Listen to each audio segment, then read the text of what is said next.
Welcome to the first of our Conversations with Contemplatives, a series in which we are pleased to introduce you to a number of our Contemplative Scholarship alumni. The contemplative domain is one that generally remains hidden behind a veil of discretion.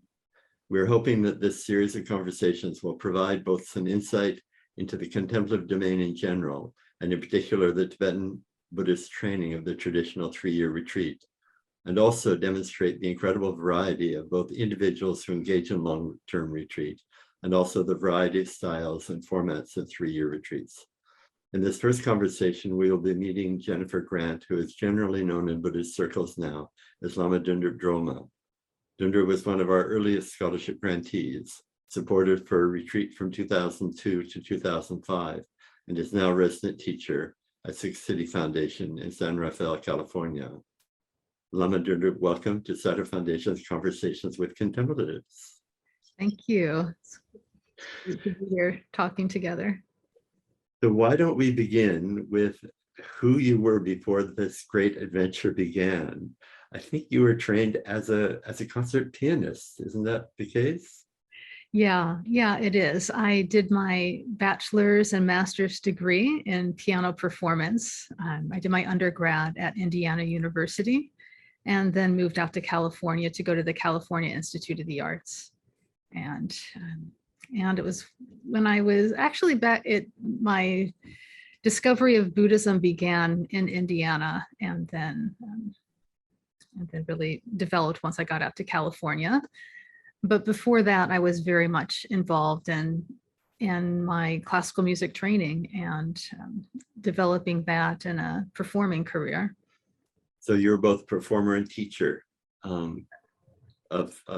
classical piano. Exactly.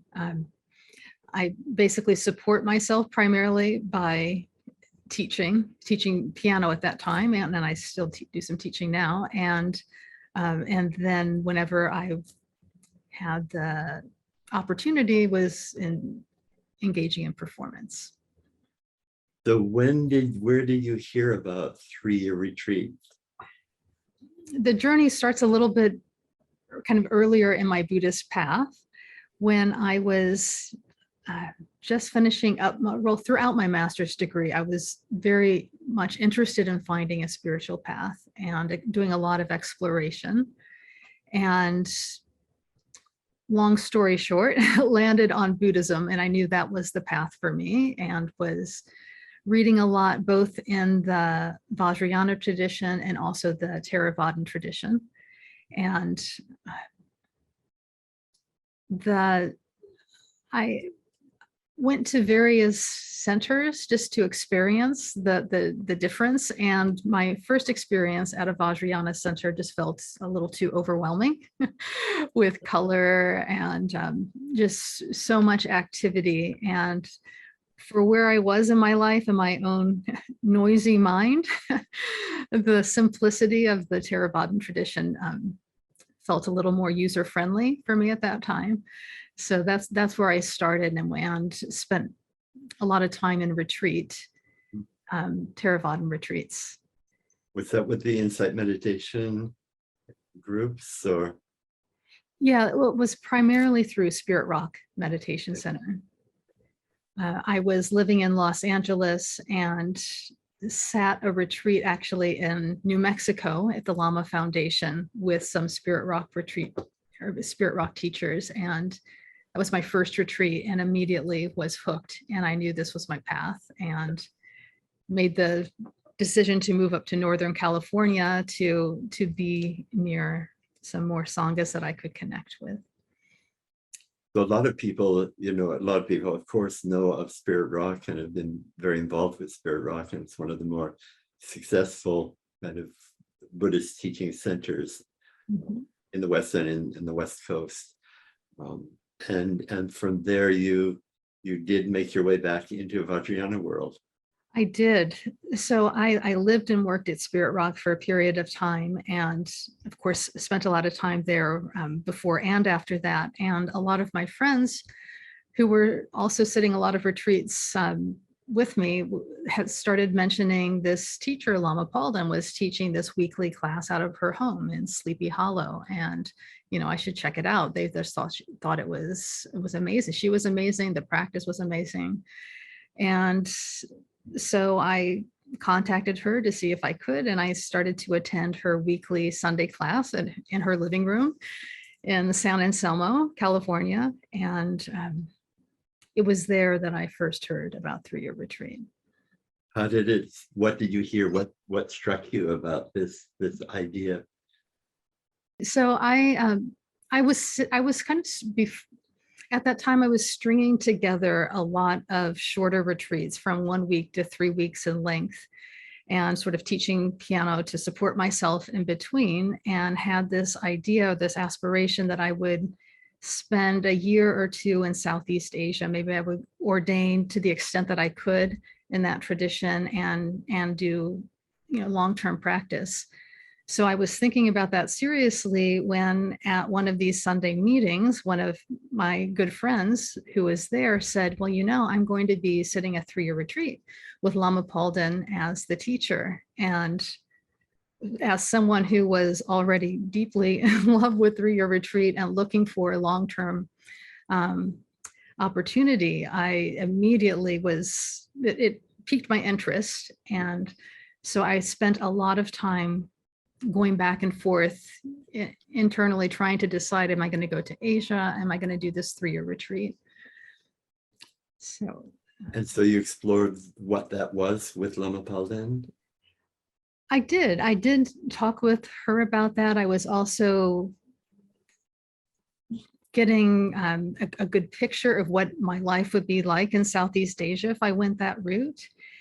And really what it's kind of the way it happened is, it's kind of funny. A friend of my friend who was going to do the retreat, every time I went to Lama Palden's on Sundays, she would ask me, so have you decided to do 3-year retreat? And every week I would say, no, I'm still thinking about it. I haven't made up my mind. And like week after week, this would happen. And then one week, as usual, she asked me, so are you going to do 3-year retreat? And I heard myself say, yes, I'm doing 3-year retreat. And it was shocking to me to hear myself say that, but I knew it had come from this deeper place of truth. And from that moment, I knew that was the decision, that was the right one. And so I moved forward, and of course talked with Lama Palden about it, and started to meet with her more regularly and get to just to make sure it was a good match, and that she would allow me to do that. So how did the actual retreat come together? It was a small group, wasn't like a large center structured, was it? It was, how did it actually physically come together? Right. So there were 3 of us that were interested in doing the retreat. And so it was mostly about finding a place to do it. It was about getting the empowerments and then finding a place where we could do it. So we spent a good amount of time driving to, different cities, different spots on the countryside, looking at houses that we could potentially rent for retreat. And then someone in the Sukha City Foundation Sangha came forward with an offer that they had a second house in the Lake Tahoe area, and would be open to us renting it for 3-year retreat. So Sukha City Foundation was the Buddhist center that Lama Palden had founded, right? Yes. For people who don't know that, yeah. Yeah, exactly. So for 3-year retreat, generally one needs to receive a transmission of a number of empowerments for the practices of the retreat. And where did you receive those? So we traveled in it was October of 2001. We traveled to India and received those empowerments from Bokar Rinpoche in Mirik.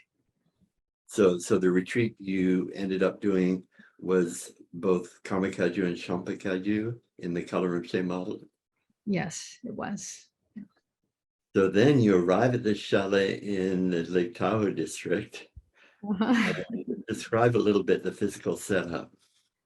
So this was a house that was in a neighborhood, but what made this a good option was that almost all of the houses in the neighborhood were weekend rentals or rentals houses, which generally would rent on the weekends in that area. So it was ideal in that we weren't completely remote, but yet it was a very quiet neighborhood. And so it was I believe, a 3-bedroom house. We spent some time before the retreat setting up the house. The living room became our shrine room. We drew straws to see who would be in which bedroom. I ended up downstairs, and what we did was we ultimately put up a wall in the downstairs area to divide that into 2 bedrooms or practice spaces. And so that's where I was. And so that, in fact, for the teacher, it wasn't like a large retreat center where there was a resident, a retreat master, but Lama Palden came up on a regular basis to give the teachings. Exactly. Yes, we in Sukha City Foundation, or when I first mentioned them in our talk, we were meeting in Lama Palden's living room, but by the time we were really getting ready to go into retreat, we were renting a more permanent space, but it's a city center. There was no option for doing retreat there. So we sought out this rental, and so Lama Palden had planned to travel up to Lake Tahoe or Tahoe Donner, where we were, once a month to give us the teachings, and then we would practice in between her visits. And so you were very much on your own and a small group. So I understand that of the 3 people, 1 person didn't last that long. So for most of the retreat, there was just the 2 of you. Exactly.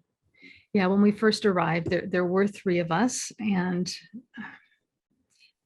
really, as soon as the retreat started, it became clear that one of us was really struggling. Mm-hmm. And so I can't remember, maybe 6 or so months into the retreat, on one of Lama Palden's visits, she arrived and announced that we'd be meeting in the shrine room in about 45 minutes or something like that. And basically announced that this person who was struggling being in retreat was going to leave. They had been in conversation about it, and myself and Sarah and Claudia, who were that was the first we had heard of it. And really within 1 hour, she had left. She had been packing. We didn't realize she was packing to go, and it was quite a shock. But so then thereafter, it was 2 of us. So the daily structure of the retreat, how can you talk a little bit about how the day was structured? Okay, this is testing my memory. I don't know if I can give you the exact times, but of course we would get up early. There were a number of practices we did in our rooms before a morning puja, group puja. Yeah. So we did those morning practices, then we came together and we did a green Tara practice and some other supplementary practices, and had a short break for breakfast, and then we'd have our morning session in our rooms practicing. And then again, with a short break for lunch, we would then go into our rooms for another session in the afternoon.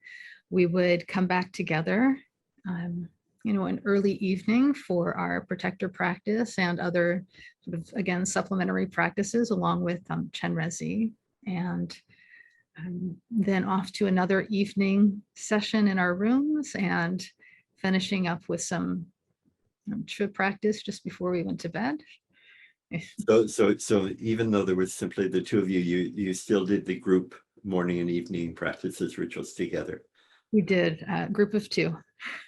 Two. Yes, we did. And yeah, so the neighbors, it didn't bother you that there was some passage, and in terms of support, you didn't have a cook or an attendant. So how did you manage this?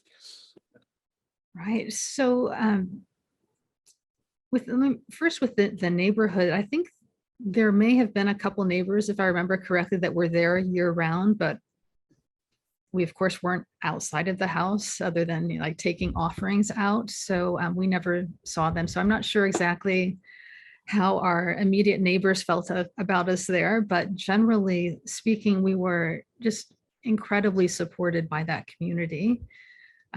We had a number of caretakers. We went into the retreat with one caretaker in place, and over the course of a local person who would yeah, agree with, yeah, okay. exactly, a local person who was a Buddhist practitioner had agreed to do grocery shopping for us. They would drop groceries off at our door. They would pick up our mail every few days or maybe once a week. I can't remember exactly the frequency, but during the retreat, she recruited other people. And in fact, sometimes she didn't have to recruit. She would be at a grocery store getting things for us. And I know somehow somebody somehow knew that she was shopping for us and was so touched by that she also wanted to be a caretaker. And so as the retreat went on, we sort of accumulated this wonderful, incredibly dedicated group of caretakers who we had never met other than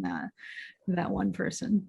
So you had basically a clearly defined boundary that you wouldn't leave, and you had no communication outside of that except with Lama Palden or visiting teachers. But you became adopted by the community. Yeah, it was wonderful. And of course, while we were in retreat, we really didn't know that was what was happening. We knew that there were people that were coming forward to be caretakers, but we didn't really know what was happening outside the walls. As you said, it was we were as maintained structure. We had a sealing in ceremony, and basically we stayed in the house. There was a backyard where we could walk out to take any offerings that we might need to take out. There was a creek not too far away where we could take offerings and things. So, but as we found out after the retreat, the community was actually very much aware that we were there and very supportive. It's a sweet connection to have. Yeah. So can we talk a little bit about just the retreat experience, as much as you're willing to share, understanding that, of course, experiencing retreat is very personal, and but just how you found what was kind of exciting, inspiring, or what was challenging and more difficult. What would you like to share about the experience in retreat? Yeah, so I will share a little bit about retreat. I think what would be helpful for me to explain a little bit how I prepared. I think that would kind of help to give you some background about my experience in retreat. I had done a lot of retreat practice beforehand, and so knew at that time. I mean, I wanted to be in retreat for a long time, which I think was a really important factor. And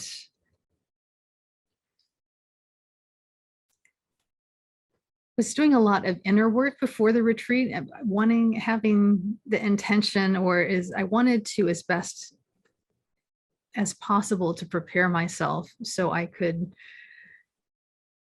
be able to, work through as much sort of psychological material I could beforehand. So the retreat was not so much about uncovering psychological material and working with that, but more really about the practices.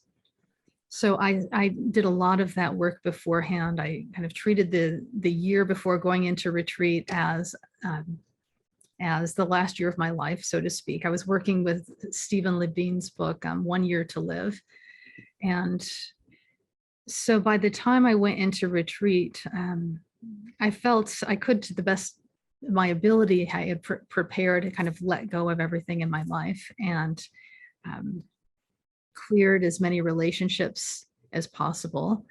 And I felt like that set me up to really be present in retreat and to be able to surrender really to the schedule and the whole program, which was intense.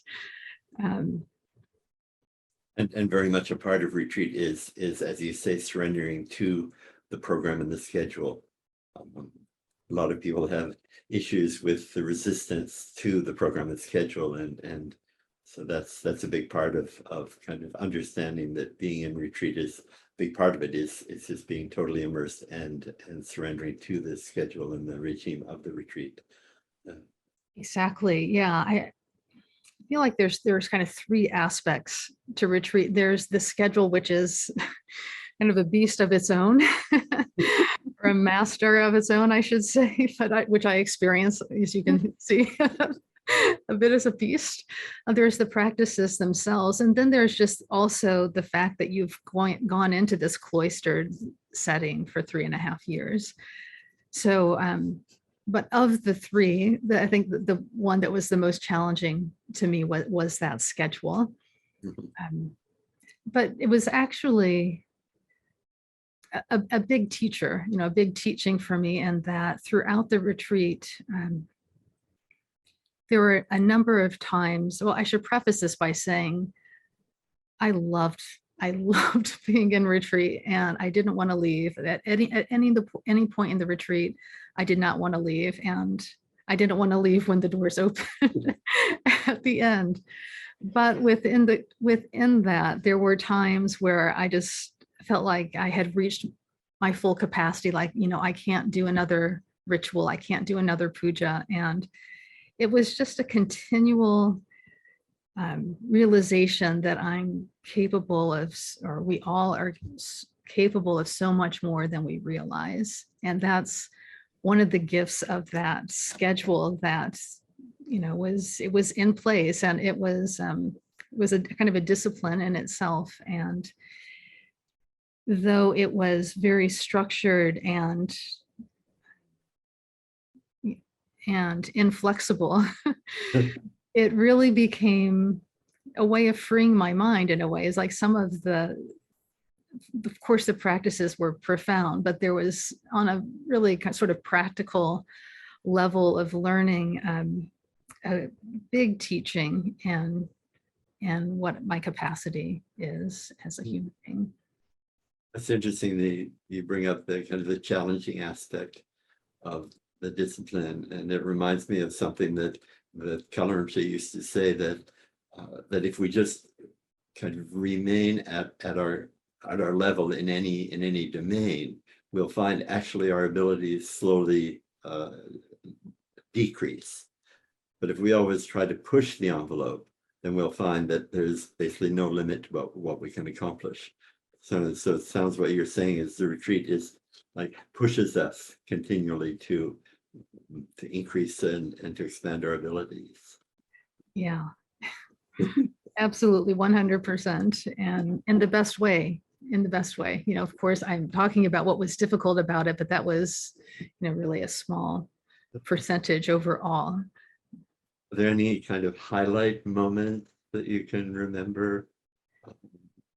There are. Yeah, I remember there we may have a photo to share, but I remember a photo I saw of you shoveling quite a few feet of snow out of the entrance to your chalet. Yes, we were in the Sierra Mountains, and there was, an incredible amount of snow, which was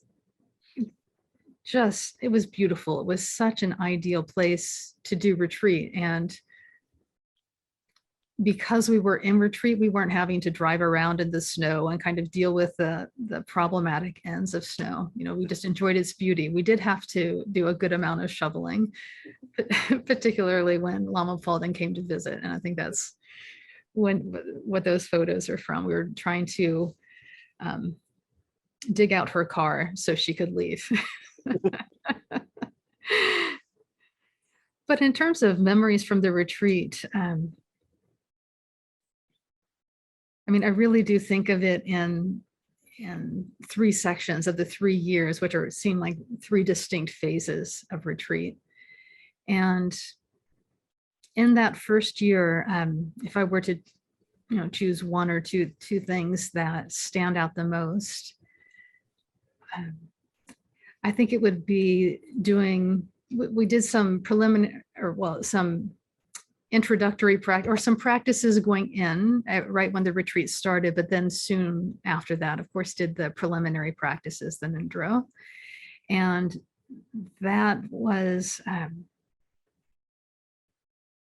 such a profound experience. I was, of course, doing Döndrup before I went in, but it was just very different in the context of retreat. And I think dropping into that intensive retreat schedule, it's very shocking to the system and psyche. And Döndrup felt like just such a brilliant way to work with that, starting with the physicality of the prostrations. And so it was kind of internally chaotic in those first months. And I think the physicality of the prostrations really helped to work with that, and just kind of like the more course level obstacles. And then, moving through the purification practice, I felt like really I dealt with in that purification practice in the first months of retreat, was probably the most difficult psychological material I encountered. It was really powerful. And that practice really helped to move through that very quickly. And just the flow of the Döndrup, how those practices move from one to another, where we, ended up in this merging body, speech, and mind with the guru. And it really just set the tone for the retreat, which for me was one of deep, heartfelt connection to Bokar Rinpoche and the lineage. And so I think there was that. And then also, I don't want to forget to say that, especially at the beginning of the retreat, what was so helpful was that lesson in refuge and prostrations of really getting what a true source of refuge is. Because, initially going in, you have all those, you're still used to all those habitual patterns of your daily life and those ways that we can entertain and distract ourselves. And that was a real profound teaching and great entryway into the retreat, and set the tone for that connection to lineage. Mm. Yeah, in reflecting a little bit on retreat before we sat down to talk, I was just so struck by what a brilliant structure it is, and the way it moves us into greater depths from this coarse level of consciousness and obstacles and into connection with the lineage. And then some of the practices in that first year after Döndrup were Mahayana based, and which can be such a confrontation for the ego.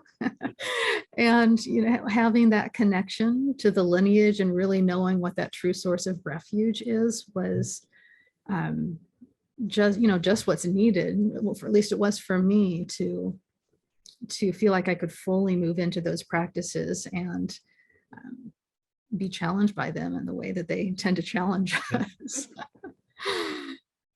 And then, that second year of being just completely absorbed in the Yidam practices.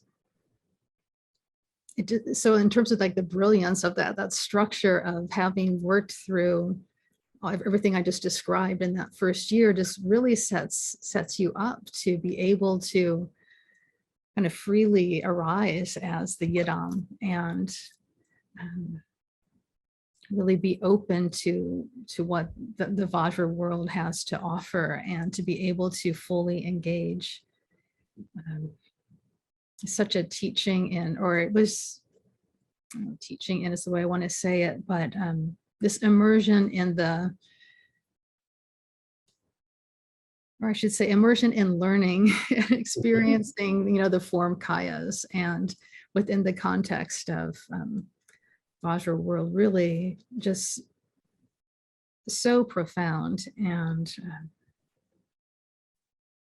yeah, it's hard to put words to that, but so just for people who are maybe not aware, in the Kamikaja and Shampakaja retreats, the first year of the preliminaries, and then other practices, as you mentioned, that work through shamatha vipassana, mind training, compassion, so kind of a Mahayana base.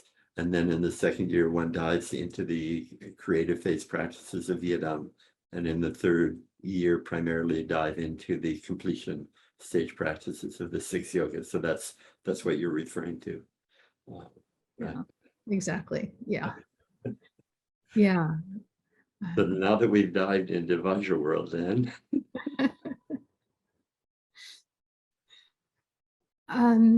Wait, I see what else to say about that. I think, well, I could probably say this about every aspect of the retreat, but I'm going to say it right now about this one, that it's such an ideal setting for doing those, that the Yidam practices in depth, when basically 24/7 you are practicing, you're in Vajra world, and there's such an opportunity, continual opportunity to be functioning in that context, and just have it work you in a way that's continuous. And I just feel so deeply grateful for having that time, and aspire to be able to get back there to play some more. you were kind of going to make comments about each of the 3 Right. aspects. Yeah. Yeah. So then again, just a perfect way to set one up to move into the completion stage practices. And well, I think these did start in the second year, but the second year really felt more about the Vajra world and Yidam practices. But moving into the Drolma and the 6 yogas, we talk about profound practices. I really felt like that was the engine of retreat. That was really where that deep level of transformation, or that deep level of rewiring happened. And I remember going into retreat, kind of hearing stories about the Drolma and what I might be doing. And even speaking to a meditation group before I went into retreat, they wanted to talk with me about it, and I kind of described what I thought I might be doing with Drolma. Everybody laughed, thinking that I must be joking. Drolma, for people who don't know, are the physical exercises that accompany the completion stage practices, right? Yeah. Exactly. So again, another lesson in being more capable, having a greater capacity than I realized was possible. Really, it felt like unimaginable before retreat. And having been so perfectly set up to be able to move into that, and open to that, just that deep, subtle level of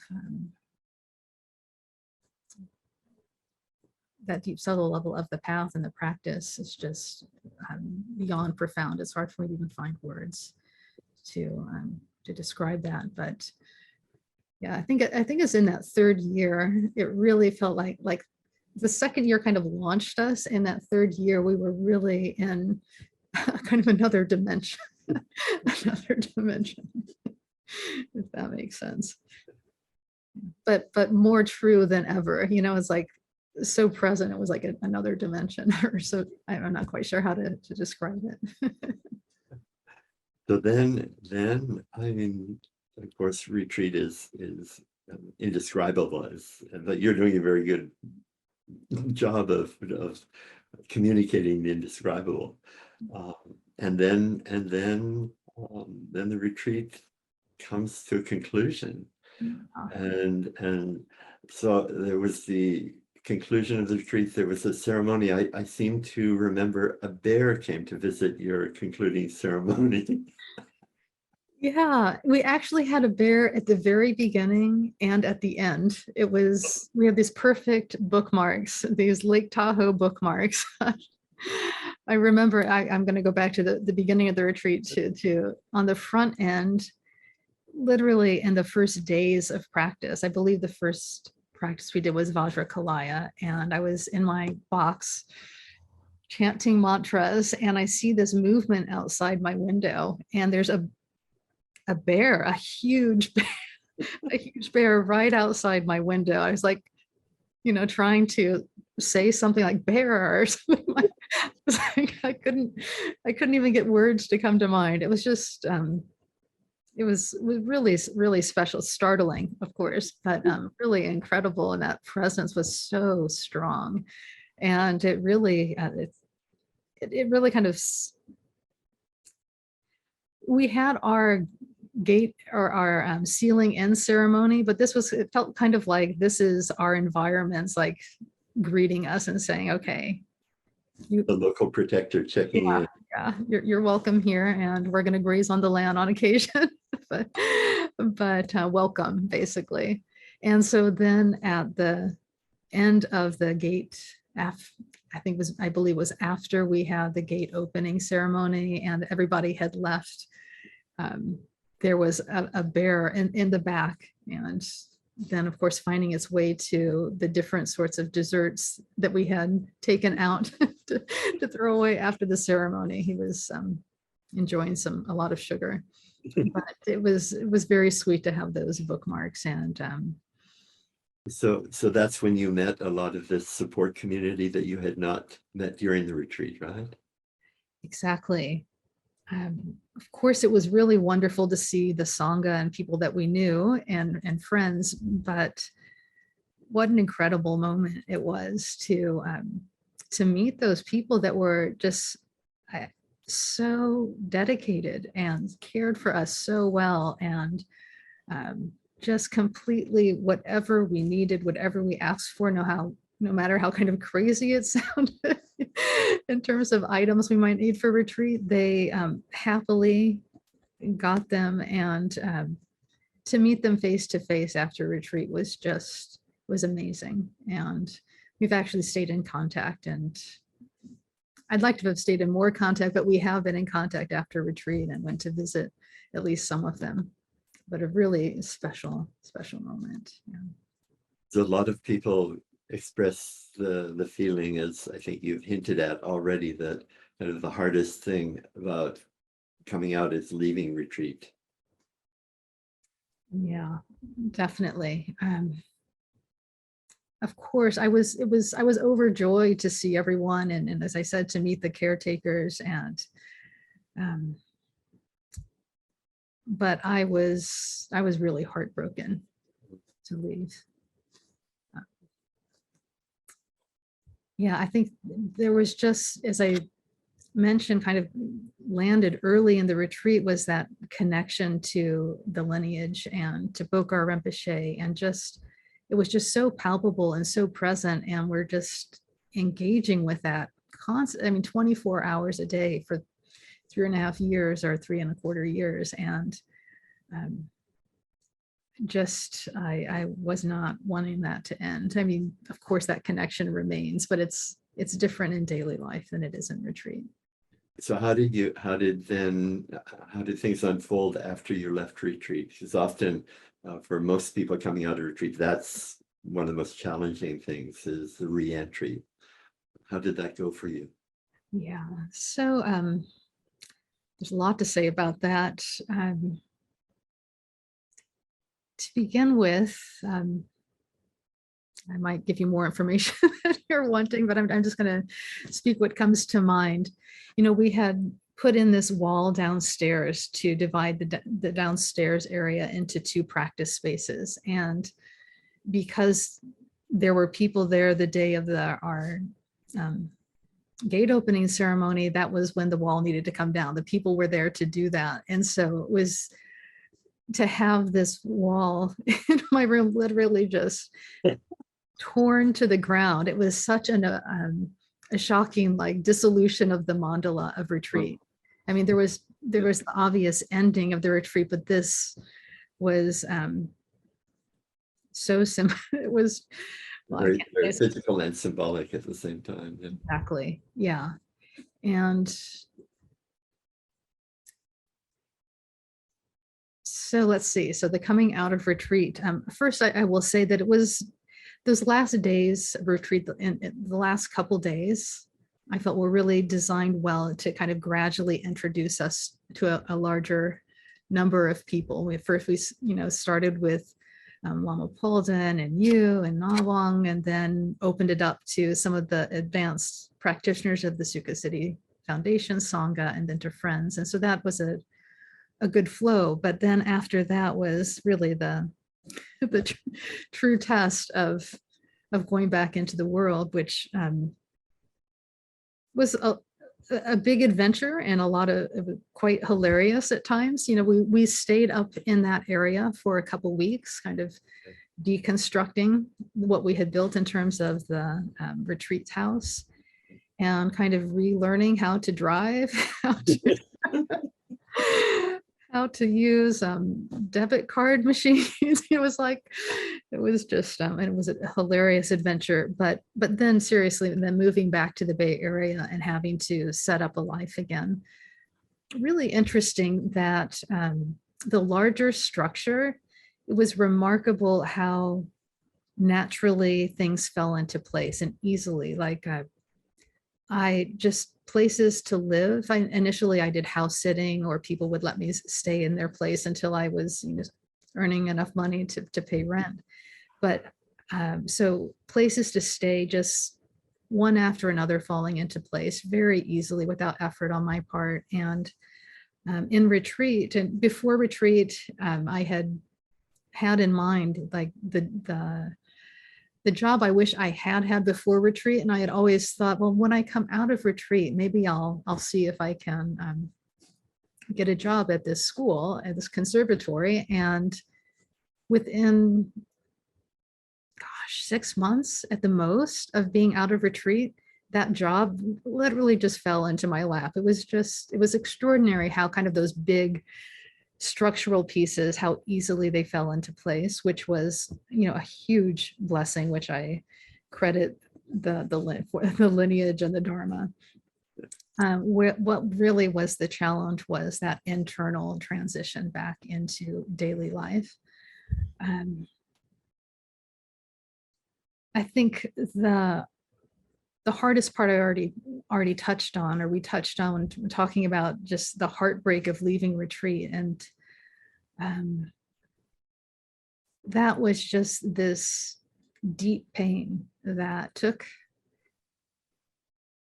some time to get used to. And by now, has kind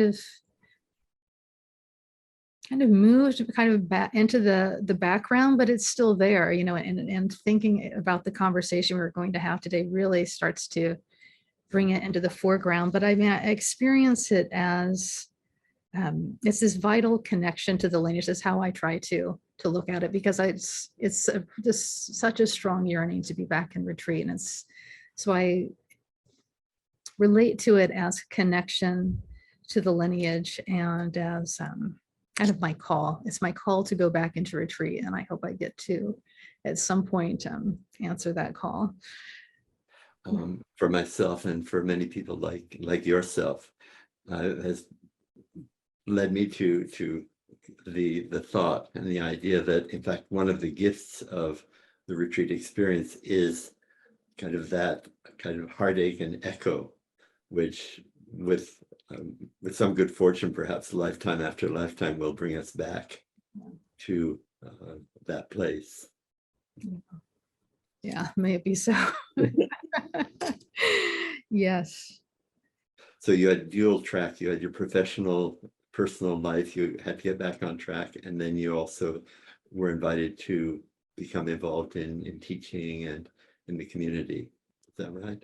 Exactly. Yeah. I was supporting myself through teaching piano. I was kind of reintroduced myself to the piano as I hadn't played for 3.25 years, which was mind blowing to me. I think I won't spend too much time there, but it was incredible to kind of be reunited with the piano and music, and find that my technique, wasn't too far away.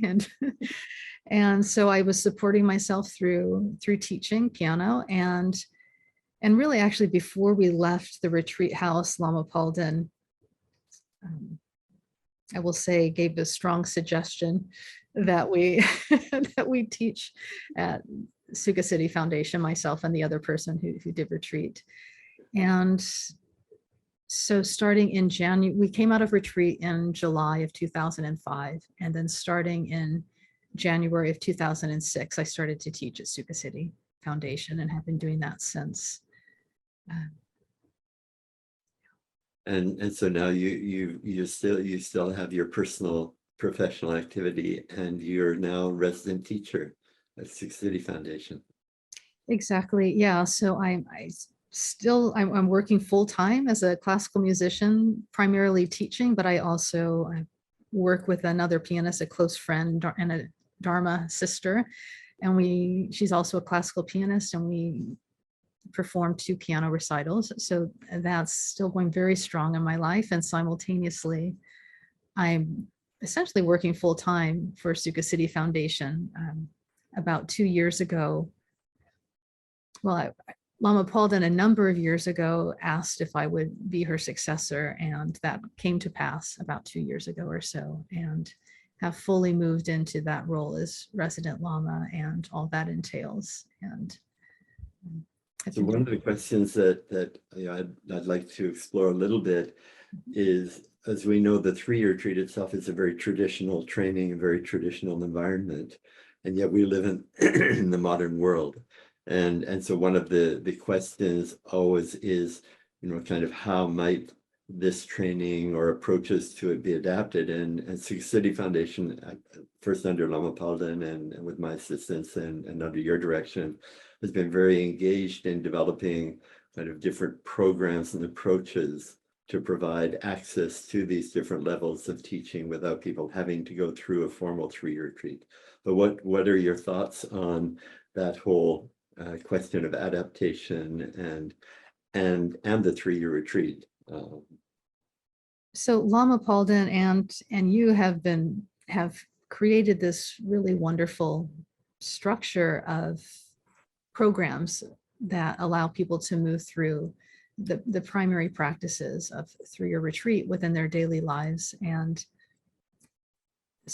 a great number of people who are just completely devoted to their practice have benefited from that. And so and I'm now helping with that, and I fully support that. And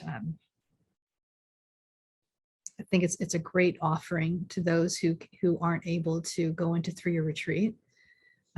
That said, the traditional structure of 3-year retreat, I mean, I guess the one that I did was adapted in certain ways. Renting a house in Lake Tahoe is not necessarily traditional, but that format, I think it's hard to find an equivalent of living a cloistered life for 3 years or so, and completely surrendering into the lineage and the practices. So I would like to see the 3-year structure continue in the West. I think it's incredibly powerful and is one of the ways that we're going to really root the Dharma here. Would you have any words of advice to people who are thinking about going into retreat? Yeah, I think first, it's important to do a lot of preparation on a lot of levels. I think that's really ideal, and sit a lot of retreats before you dive into the 3-year retreat, of varying lengths, to see how it is for you to be in retreat, because it's different for all of us. And so to discover if that's something that you're going to be able to commit to once you're in there, because that's important. And along the lines of practice, I think it's important to make sure that you find the lineage, the Sangha, the teacher that most resonates with you. So again, you can set yourself up to be able to just fully let go into the program. Also, I think it's essential to have spent some time doing some work with your own psychology before undertaking retreat. And so you have some sense of what might be uncovered while you're there, and to really have ways to support yourself on that level when you're in retreat. So as not to be blindsided. Yeah. Exactly. Yeah. And actually, and one other thing that I found, a couple things, because as we were told going into retreat, this was really about practice and not study in this tradition and the retreat that we were going into. And so I found it really helpful to have spent as much time as I could beforehand, doing whatever study I thought would be of support to the practice, doing some Tibetan language study. I spent some time learning the ritual music before going into retreat.